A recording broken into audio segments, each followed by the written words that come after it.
IT സിലബസിൽ ഇപ്പോഴത്തുണ്ടായിരുന്ന ഒരു incident ആണ്.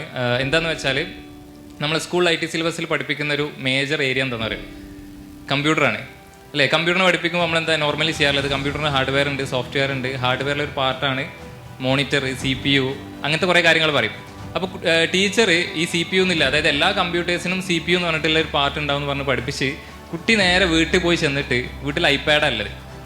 അപ്പോൾ ഐപാഡില്ല അച്ഛനോട് കുട്ടി ചോദിക്കുകയാണ്, അച്ഛൻ്റെ CPU എവിടെയാണ് അല്ലേ. പാരൻസ് ആയിട്ട് നിങ്ങൾക്ക് എസ്പെഷ്യലി അറിയുന്നുണ്ടാകും, കുട്ടികൾ അത്രത്തോളം അഡ്വാൻസ്ഡ് ആണ്.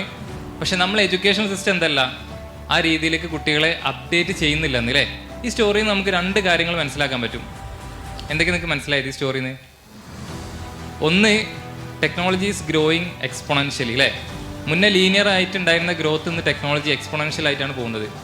ആൻഡ് സെക്കൻഡ് തിങ് ഈസ് നമ്മൾ എഡ്യൂക്കേഷൻ സിസ്റ്റം അല്ലെങ്കിൽ ഇന്നത്തെ എഡ്യൂക്കേഷൻ സിസ്റ്റം അതിനനുസരിച്ചിട്ട് കുട്ടികളെ അഡാപ്റ്റ് ചെയ്യിപ്പിക്കുന്നില്ല എന്നുള്ളതാണ് അല്ലേ. നമ്മൾ കാണുന്നുണ്ട് കുറേ വിദ്യാഭ്യാസമൊക്കെ കിട്ടിയിട്ടും കുട്ടികൾ ഇന്ന് ഇൻഡസ്ട്രി ഡിമാൻഡ് ചെയ്യുന്ന സ്കിൽസ് നമ്മൾ കുട്ടികൾക്കില്ല.